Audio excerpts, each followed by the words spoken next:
ہم نے 2-3 لوگوں کو یہاں پہ ایک بسوں کے جو کیا نام ہے بیٹری چوری ہوتے ہوئے 6 مہینے کی قید دیکھی ہے.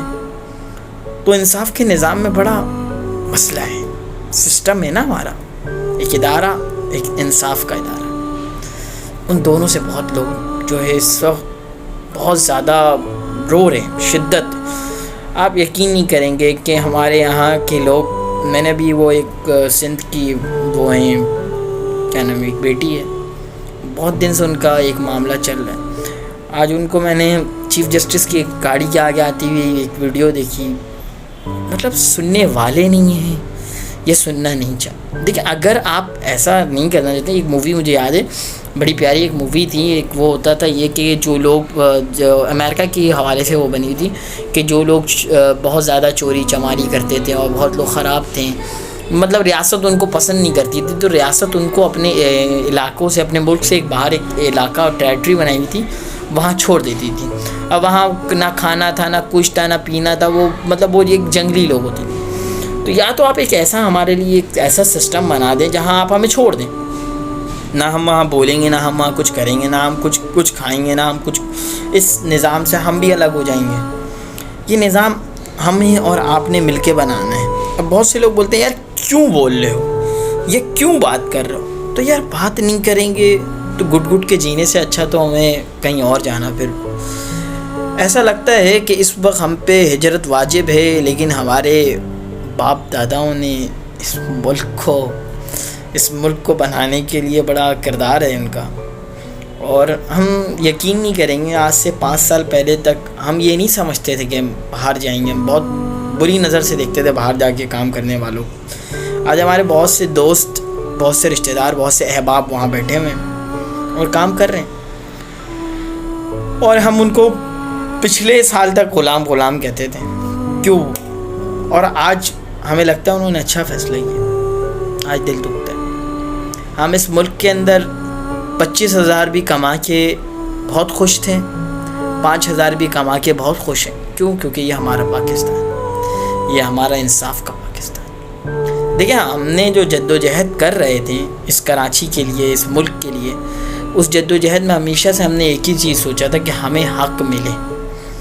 اور چلو ٹھیک ہے کراچی کو حق نہیں ملتا، اب تو وفاق کے اندر جو حق کا ڈاکہ ڈالا گیا، جو سچ ایک 3 سال ہمارا اچھا سفر رہا ہماری انڈسٹری. آپ ساری سروے رپورٹ دیکھ لیں، کیلپ کا دیکھ لیں، ساری چیزوں کا دیکھ لیں. اب کوئی لوگ نہیں ماننا چاہتے تو وہ نہیں مانے نا.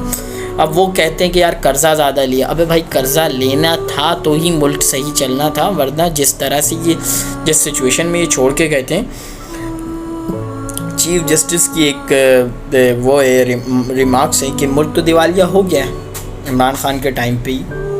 اور یقین نہیں کریں گے یہ 2 سال جیسے گزرے ہیں کووڈ کے. میں یہ کہتا ہوں کہ یہ کووڈ کے ٹائم اگر خان صاحب نہیں ہوتے تو یہ ملک کب کا ختم ہو چکا ہوتا. باقاعدہ کہ میں خان صاحب کا ایک ڈائی ہارڈ فین ہوں. ایک ان کی چیزیں اچھی ہیں جو ہیں بھائی. محمد صلی اللہ علیہ وسلم کے لیے میں نے 2005 سے آواز اٹھائی جب ان کا خاکہ والا مسئلہ ہوا تھا فرانس سے. میں نے قسم خدا کی اس وقت نواز شریف، زرداری سب کی حکومت ہوا کرتی تھی. ہم بہت دور سے آیا کرتے تھے گاڑیوں میں بیٹھ کے. ہماری جد و جہد کیا ہوتی تھی؟ گاڑی میں بیٹھ کے تبت سینٹر سے، قائد اعظم کے مدار سے تبت سینٹر، وہاں ہم حکمرانوں کو جھنجھوڑتے تھے. اللہ مرحوم منور حسین صاحب کو. آج جو وہ بات اس ٹائم کہہ کے گئے تھے، آج وہ باتیں سچ ہو رہی ہیں، لیکن آج ان کے سپورٹرز وہاں نہیں کھڑے ہوئے. بڑا دکھ ہوتا ہے. باتیں ہوئی ہیں، انہوں نے کہا نہیں ہم دیکھیں ہم نظریاتی طور پہ آپ کے ساتھ ہیں لیکن مخالفت نہیں کریں گے. لیکن ہم مخالفت کے لیے ہم کہیں نہ کہیں سے ڈھونڈ کے کوئی چیز لا کے کھڑی کریں گے ضرور. تو سوچنا ہوگا، سمجھنا ہوگا کہ کیا ہم 70 سال سے جیسے جی رہے ہیں ویسے ہی جینا ہے، یا وہ 3 سال بہتر تھے، یا پیچھے کے جو ہمارے 70 سال رہے ہیں وہ. کیونکہ اس سال پاکستان 75 سال کا ہو جائے گا. اور 75 سال والے جو ملک ہیں جو آزادی لے چکے ہیں، آپ ان کی جا کے ذرا چیزیں چیک کریں اور اپنے ملک کی چیک کریں. آپ ترکی چیک کر لیں، آپ اس کے بعد بنگلہ دیش چیک کر لیں، آپ اس کے بعد انڈیا چیک کر لیں، آپ اس کے بعد ابھی جو وہ ایک اور مسئلہ ہوا ہے، جو ایک پرسوں جو ایک کانفرنس ہوئی ہے اس میں پاکستان کو بلایا نہیں گیا. چائنا کے اندر آن لائن کانفرنس تھی برکس کی. خیر اس کے حوالے سے تو ایک بہت بڑی چیز ہے, بہت بڑی ڈسکشن ہے. تو اس ملک کو کون چلانا چاہتا ہے اور کون چلائے گا؟ اس ملک کو میرے حساب سے عوام کو چلانا چاہیے, اور مجھے یہ لگتا ہے کہ اب تک اس ملک کو عوام نہیں چلا رہی تھی. اگر عوام چلا رہی ہوتی تو یہ ایسا نہیں ہوتا نا. تو بس میرا اتنی سی گزارش ہے آپ لوگوں سے کہ یہ الیکشن ہماری نسلوں کا فیصلہ کرنے والی الیکشن ہوگا. اس کے اندر باہر نکلیں, ووٹ دیں, اور بس اتنا کہتا ہوں, حق اور سچ کی بات کریں, چاہے اس میں اپنا فائدہ ہو یا نہ ہو. جزاک اللہ.